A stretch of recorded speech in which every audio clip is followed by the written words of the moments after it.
Hello and welcome to the refresher lecture on Orthopedic Anesthesia podcast. June published today is the 13th.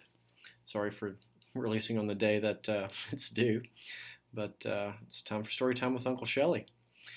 Alrighty, so we're going to go on into our learning objectives, where we'll talk about potential surgical complications. We're going to talk about using regional versus general anesthesia, the risks, benefits, alternatives, and we're going to kind of go through the Azor anticoagulation guidelines. There's one update, which is why I'm releasing this as a new lecture, but I think in terms of overall content, if you listen to the previous one, I'll apologize to repetition of material, but not a huge update other than this anticoagulation guideline that they published an interval recommendation on. Sometimes you break things. This is Kevin Ware from the NCAA tournament 2013. Then you need these guys. So got our little comedic relief to kind of get you drawn in and engaged. So enjoy humor. And then we've got our surgeons. So in terms of the types of things that can be problems for us as anesthesia providers, bleeding's a big item. Using tourniquets for the upper and lower extremities have benefits and detriments. There's always a risk of nerve injury, and we'll go through some of those kind of specifics. And then sometimes they're doing spine surgeries or kind of things on the back, maybe prone. And then we have things like fat embolism, methyl methacrylate, or DVTs and PEs from those, and then all kinds of pain syndromes that can develop from those. So we have our tourniquet, which is a problem. It's a solution of bleeding, but then it's a problem again. So typically what we see clinically, and there's certainly intervariability between patients, but we get some pain from the tourniquet. Usually we kind of start to see it clinically, maybe even as early as like 30 minutes. Some patients can last a little bit longer, maybe you're even out closer to 90 minutes. But the clock starts, so that's kind of the problem that you have. You start to see blood pressure increase, heart rate increase. There's really not a whole lot that we can do to mitigate those things. We try to do analgesics, but there becomes an upper limit of how much fentanyl we can give before we're at a point where they will not breathe after the surgery. And then the use of things like esmolol or beta blockers certainly is an item where if you're using something longer acting like metoprolol, as soon as they take that tourniquet down, that stimulus is gone, and now you have a pretty healthy dose of metoprolol on board. So esmolol may be a better option if you're kind of having to get into that arena where you're mitigating those heart rate and blood pressure increases.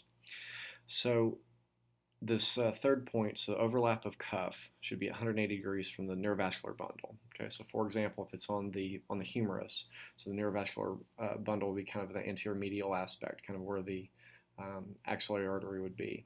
So like you're putting on a blood pressure cuff, the part where the Velcro starts to come over on top of itself, that's the overlap. So that segment from the cuff should be on the other side, it should be on the posterior lateral aspect of where that is happening. That's just because in terms of overall force, that squeeze is substantial in kind of a more rigid fashion and will apply more force. So the recommendations, the textbook recommendations for the lower extremity, about 100 millimeters mercury above the systolic blood pressure. For the upper extremity, you really just kind of need about 50 millimeters of mercury. And the reason for that being just kind of the way the soft tissues can displace some of the compression of the upper extremity being a smaller relative surface area and displacing more substantial pressure. So that's kind of the reason behind that. 2 hours is kind of the time frame where the textbook kind of recommends giving some time to kind of deflate and reinflate. But again, this is all hypoxemia of tissues. In terms of other clinical experiences, the military has found that you can kind of get away with maybe a little bit longer. The really, really hard upper limit's about 4 to 6 hours before you're starting to see rhabdo and substantial tissue necrosis and tissue death. So, 2 hours being kind of the safe, comfortable lower limit, is probably better for patients that are not in some sort of extremis of like a wartime injury. So, deflation of the cuff should pay specific attention to this if the cuff has been up for a long time, if it's been up on a leg, heaven forbid they're doing two legs or they've got two tourniquets up. So all of that anaerobic metabolism that's been going on because you're not getting oxygenated blood cells to that extremity, that all builds up within the stagnant circulation at that time. So all of those things, as they start to wash back into the body, as you can imagine, will lead to hypotension. So make sure that you have awareness of when they're going to be deflating that cuff, so that you have a awareness of if you need to kind of temporarily treat any kind of lower blood pressures that may ensue from that. Certainly we have our blood flow that we've interrupted from both arterial inflow and venous outflow. So 2 hours really theoretically shouldn't be much of a time to kind of develop any kind of thrombotic items within the vessel, but certainly vascular patients are going to be a little bit different than young healthy trauma patients. So certainly it's not something that's without impossibility, but something to consider. All right, so nerve injuries from both the kind of the type of injury, the mechanics of the injury, from how they hurt themselves relative to the tourniquet that may have some sort of compression injury, to positioning, to the actual surgery itself. So the textbook stats from Barish, kind of looking at the trunk injury, is up to 3%. Interestingly, within the last year, Regional Anesthesia and Pain Medicine published kind of a breakdown of many different upper and lower extremity orthopedic type surgeries that were actually written by orthopedic surgeons for Regional Anesthesia and Pain Medicine. The literature seems to have a pretty wide distribution for where the types of surgeries and what the relative incidence is. And it's all over the place. For some of the knee surgeries, like a total knee arthroplasty or just a knee scope. Injury of something like the saphenous nerve, or can be, like I said, the paper was all over the place. It could be like 3% or 90%. So it just kind of depends on the retrospective review they did of their literature, kind of looking at that. So that's something that you guys can kind of dig into from Regional Anesthesia and Pain Medicine, kind of see that variability, but it's something that's inherent to the surgical procedure. But 90% of what Barish lists from a textbook answer, it's usually stretch, whether it's surgical manipulation or kind of a stretch compression from the tourniquet, usually resolve in 3 to 4 months. So the nice thing about that, there's not an organic injury to the nerve itself. It's just kind of stunned from being mechanically manipulated in a way that it does not like. Humeral shaft fracture. So the fracture itself has, as listed from the textbook, up to 18% injury to the radial nerve. So a lot of our surgical colleagues sometimes, if we're considering original anesthetic for some of these trauma type injuries, that they want to have their preoperative and postoperative exam before we put in kind of local anesthetic that may affect, where they can get documentation that they have concern or do not have concern that either the injury itself or the surgery may have contributed to some sort of interruption in nerve function. Axillary nerve with a proximal humerus fracture, as anatomically we kind of think about where the path of least resistance and where the humerus is relative to that. Certainly that makes sense anatomically. The actual literature documentation from nerve blocks in terms of injury is somewhere in the order of 1 to 100,000, and some reports up to 1 in like a million. So in terms of overall incidence relative to injury and surgical injury, those things are much more likely to have some sort of effect on the nerve function itself than the nerve block would be. So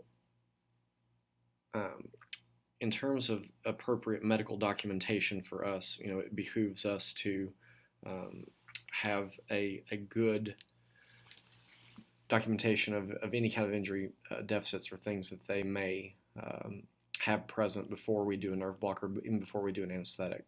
So certainly, taking that little bit of time to pay attention to the details can certainly save you some headache on the back end if the patient becomes dissatisfied that they have a type of injury pattern that they weren't expecting or is affecting the way that they live their lives.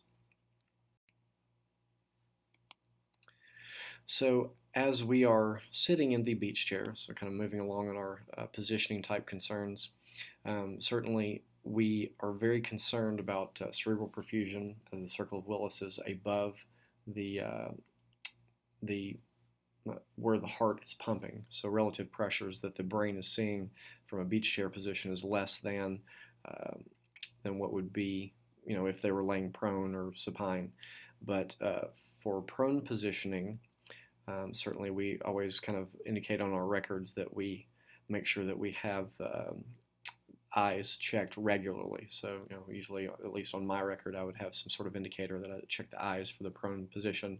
The problem being, if there's direct compression on the eyes themselves, then perfusion of the retina posteriorly may be impaired from kind of their face resting forward and increasing pressure because they're laying on their eyeballs. So visual impairments are a concern for prone positioning. And then with these positions as well, certainly anything in the brachial plexus, ulnar padding, as we're picturing beach chair position, certainly as the arm kind of rotates in on itself and where the ulnar nerve is can be pinned between those bones, we pay particular attention to the fact that we don't have any contact point that could compress the nerve in itself there. Certainly with prone positioning, sometimes they're kind of in that Superman position where they're laying flat, their arms are up. And then the reason we pay attention to the brachial plexus segments is that if they are in a position such that the humerus is more than 90 degrees from what would be at the side of the body, that's certainly a position in which the brachial plexus can sustain a stretch injury.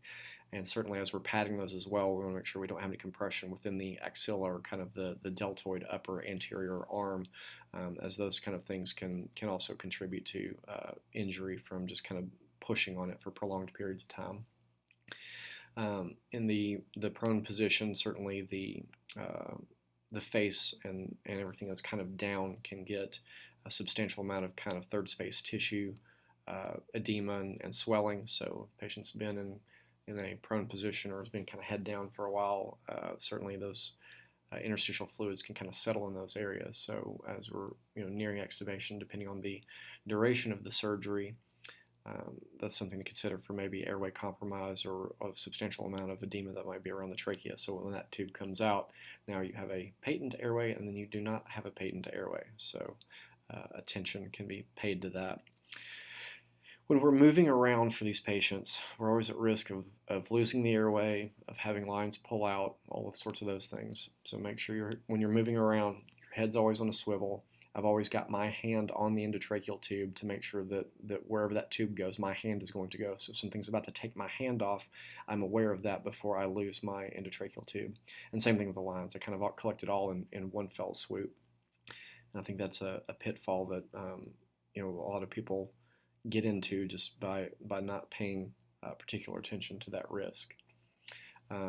And have a discussion with your surgeons. I mean, if they can do the procedure in some sort of position other than prone or beach chair or some sort of other crazy position, certainly it's a lot safer for your anesthetic conduct and keeping things more normal for the patient. So it's a fair question to ask if it's something that your surgeon doesn't do commonly and doesn't always do in this position, or if the patient's at particular risk of some sort of other adverse event.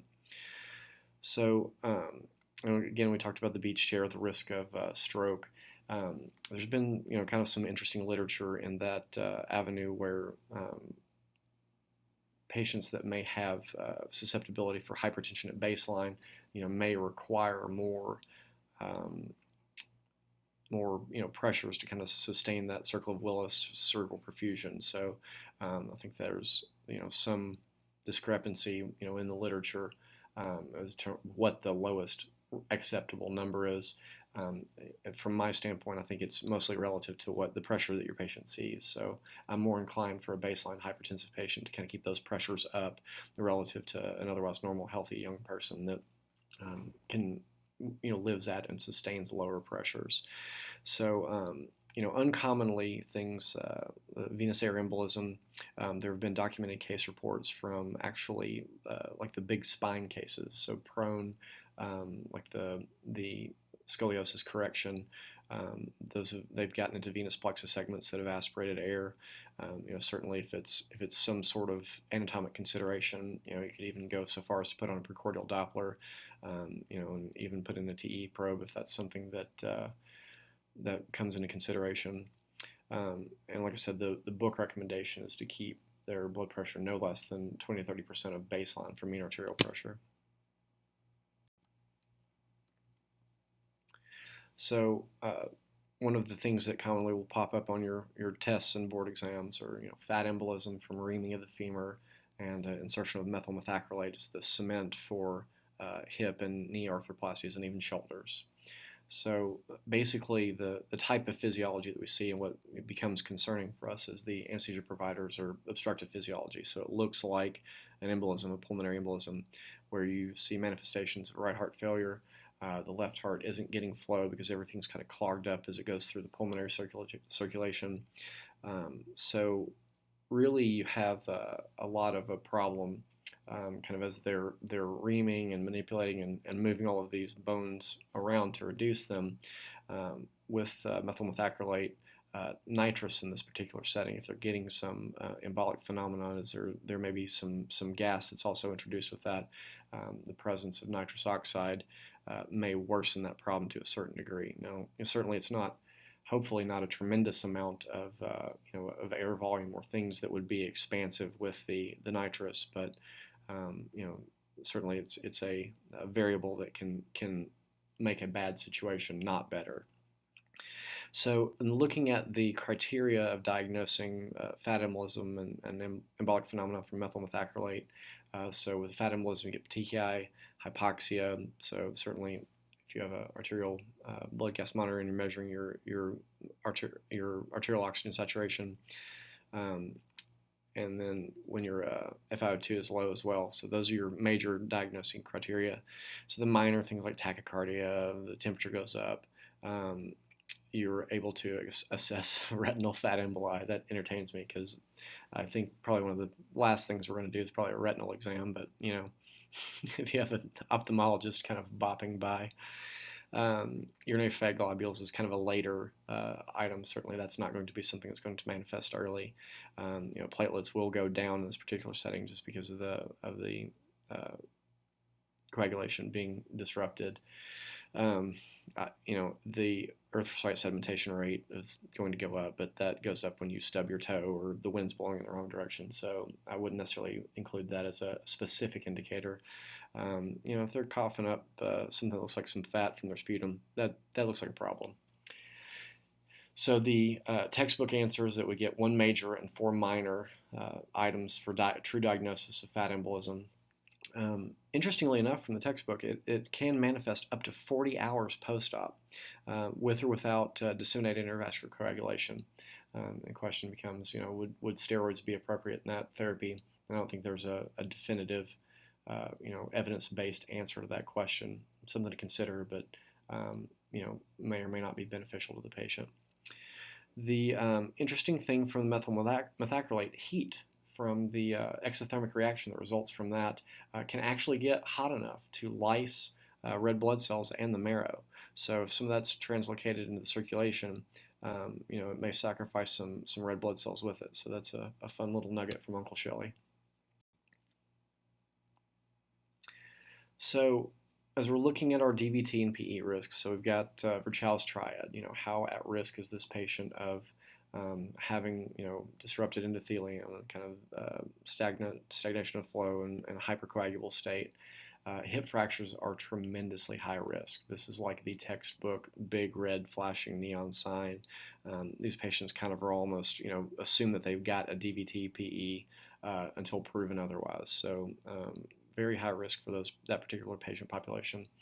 And then the setting comes in where I think many patients will get the prophylactic anticoagulation, but if you have an exceptionally high risk patient, it may almost be something to consider increasing that dosing or maybe even putting them on therapeutic and just kind of watching them very closely.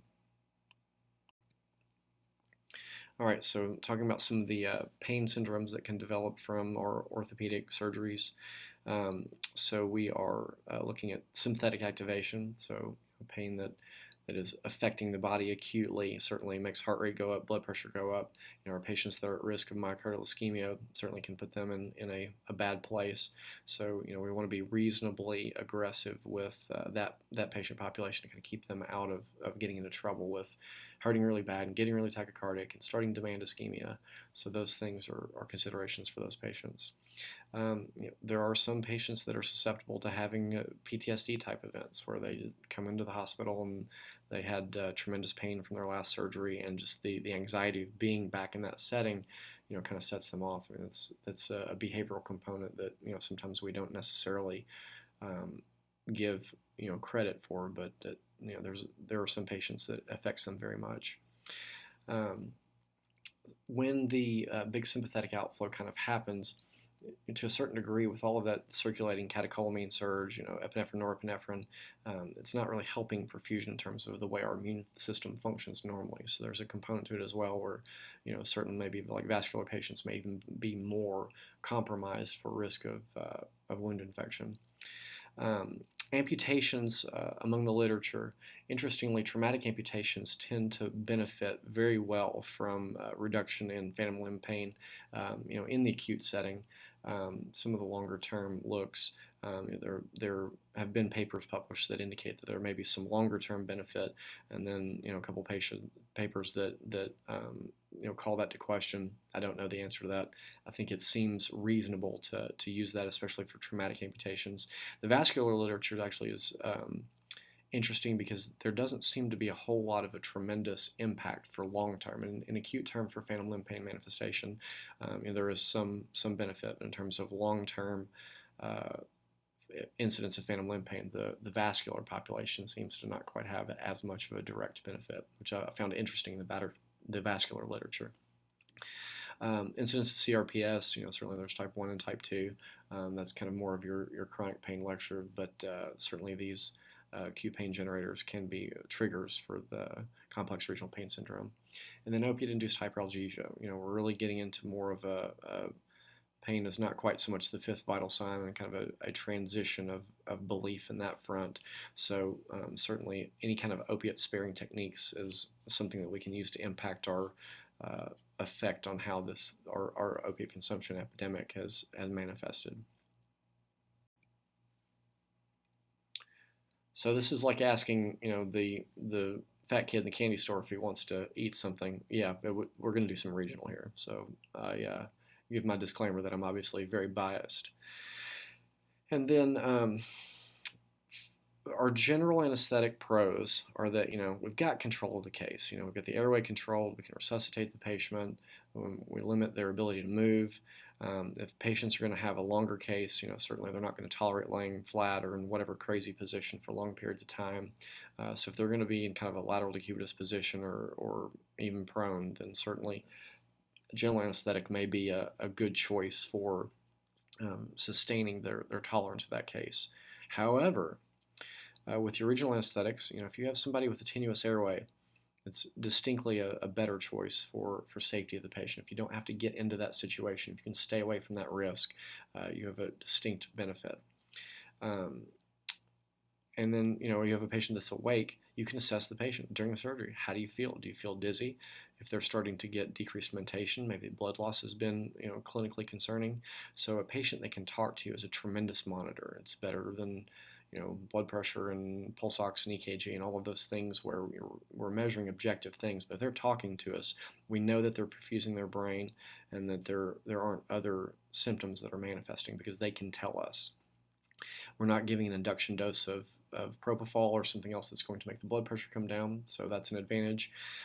Specifically with neuraxial anesthetics and hip fractures, there's been a distinctly documented among many different research reports in anesthesiology, regional anesthesia, pain medicine, anesthesia and analgesia, that the blood loss specifically for hip surgeries is much less with neuraxial techniques.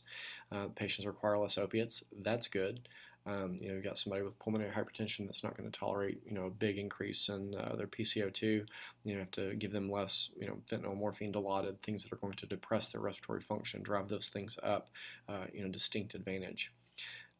Bowel function is going to be less. You're not giving them lots of opiates for pain control. They're going to be able to poop. That's good.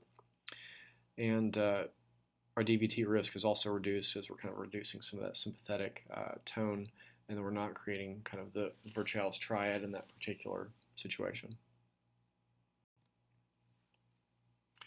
All right, so the cons. So with our general anesthetic, we already talked about big swings in blood pressure, having to deal with airways, and if it's an older patient with like hip fracture, then postoperative cognitive decline is a thing. There are tons of kind of case cohorts and case reports and things that have been looked at within the literature that are kind of demonstrating that some of our older patients, which are going to be the ones that have these hip fractures, they're not the same after a general anesthetic. So what degree and what how clinically significant it is for that patient, is variable because we don't have that pinned down, so to speak. Um, but then, also if the patient's having some sort of myocardial ischemic event, they can't tell you they got chest pain. So there's lots of other organ systems that can be affected that we're not detecting with our regional anesthetic. With our regional, certainly if we're doing a neuraxial technique, there's always a risk of epidural hematoma. Certainly that's something we're about to discuss here in just a little bit in terms of kind of pinning down some of those risk factors, but it is present whenever we're putting a needle back there. There's always a risk of damage to nerves, but we've already kind of discussed that risk is exceptionally small. Our surgeons are always concerned about assessing compartment syndrome and being able to have a real-time appreciation of that. There's some ways to mitigate that just in terms of how you're administering the block and what we're expecting for time frames and what they're doing surgically. I mean, if they're opening the compartments, then certainly that is less of a risk. But things like tibial plateau fracture are those are substantial. Those do have a fairly large incidence within the orthopedic literature. So there are certain battles we can win and certain ones that it may be a better decision for the patient to stay away. We don't have airway control in a patient that's getting just a pure regional anesthetic. So if something changes, if they get one of those DVT PEs, they start bleeding quite a bit, then certainly if we don't have an airway in place, then if we're going to have to resuscitate a patient, then we're one more step to accomplish before we can head down that path. Patient refusal is always a direct contraindication to placing it. If the patient doesn't want it done, then you do it anyway. Congratulations, that's assault and battery. Patchy block's always concerned, just in terms of if you, for whatever reason, your volumes don't spread in the distribution that you want. I tend to kind of relocate a little bit more of my injectate around that to kind of prevent that from happening. But if for whatever reason there's a nerve that's not in the section that you're expecting, or you're just not getting quite the hydrodissection section that you want, the risk of having that block fail is not inconsequential. Patients are going to have tourniquet pain, depending on how long that tourniquet is on. So, if your surgeon can't do this in kind of that under 2-hour window, ideally somewhere into about an hour and a half, then you're going to have a problem kind of getting that patient through that experience because that tissue ischemia is profound and will break through any kind of regional anesthetic. Positioning discomfort, if it's like a lateral decubitus position for like a hip fracture, sometimes patients don't do particularly well kind of laying on their side for long periods of time. So that may be a problem during the course of the anesthetic. All right, so going into the Azor Guidelines and kind of pointing out some of the specific items where we're looking at anticoagulants and risk of bleeding, and the two big areas that we're kind of looking at are the neuraxis and lumbar plexus blocks. Now, in May of 2015, Azor published a document that was largely targeted for kind of chronic pain providers. They're putting in stimulators, they got leads that are going in, and kind of looking at their patients that are higher risk for that and going through some of the anticoagulants for that.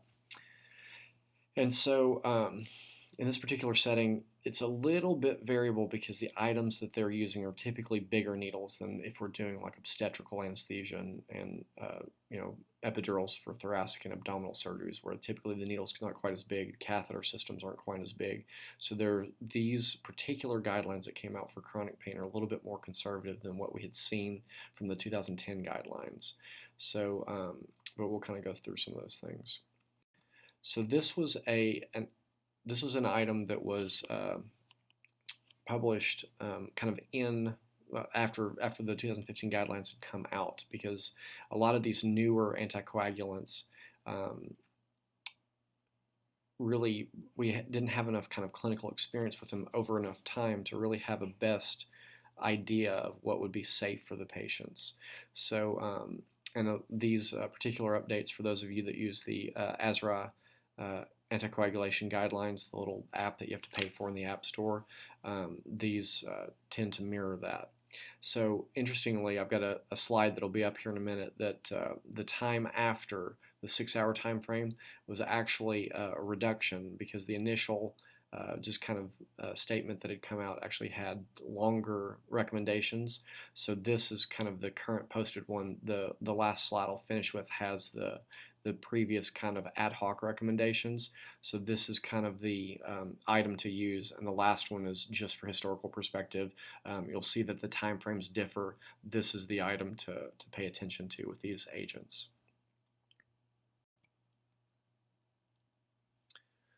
So the high-risk procedures, the disc manipulations, the IDETs, the kyphoplasties, all going to put a big needle into this space. Spinal cord stimulator placements, the large gauge needles, those are considered kind of the higher risk procedures.